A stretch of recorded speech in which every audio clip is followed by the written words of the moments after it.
Dato' Yang di-Pertua, baru-baru ini beberapa sesi bantahan telah pun diadakan di kawasan Sri Delima berhubung dengan cadangan pembangunan berintensiti tinggi di Gelugor, berhampiran kawasan Jalan Pemancar, dan dalam ucapan Ketua Pembangkang tadi turut disentuhi tentang perkara ini.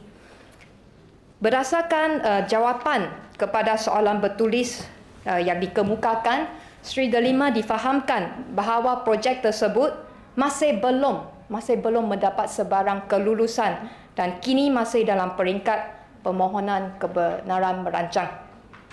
Namun begitu, sebagai adun kawasan, apabila timbul bantahan dan juga kebimbangan daripada penduduk setempat, adalah menjadi tanggungjawab saya untuk membawa suara serta keluh kesah rakyat ini ke perhatian Dewan Yang Mulia ini.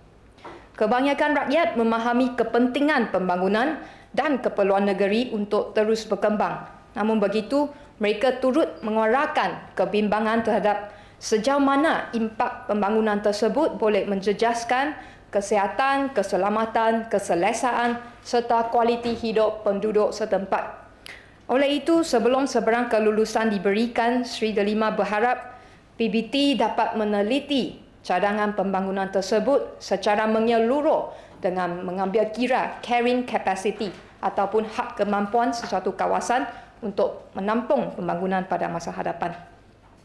Penilaian yang komprehensif perlu dilaksanakan termasuk dari sudut sosial, alam sekitar dan juga lalu lintas melalui laporan seperti EIA, SIA, TIA dengan izin agar setiap pembangunan benar-benar memenuhi prinsip pembangunan mampan serta memberi manfaat yang optimum kepada rakyat dan negeri.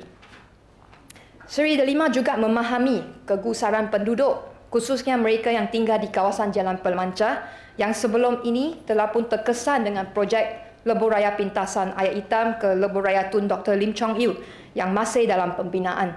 Justeru apabila timbul pula cadangan pembangunan baru di kawasan berhampiran, keresahan penduduk adalah sesuatu yang valid, yang wajar dan tidak boleh diketepikan.